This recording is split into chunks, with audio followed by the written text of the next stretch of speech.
Ants palju. Nägid või? oota, rosin, mis selle rosinaga juhtub? Nüüd vaata. Kas muutub viinamarjaks või? Kuula, oodake. Läheb viinamarjaks. Kuulake, olge vait. Mõelge, kui viinamari on kuivatatud ära, siis tekib rosin, on ju. Aga kui ma väärin seda värskendavat kreemi peale, Siis läheb tagasi. kas ta läheb siis tagasi viinamarja?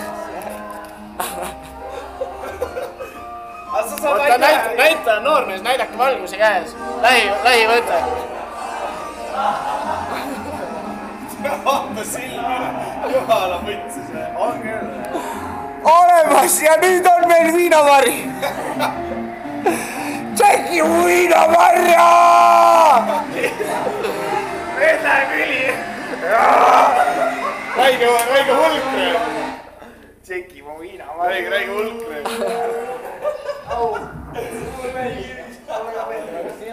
Valgust ei saa peale lasta. Supis on kutsis ju.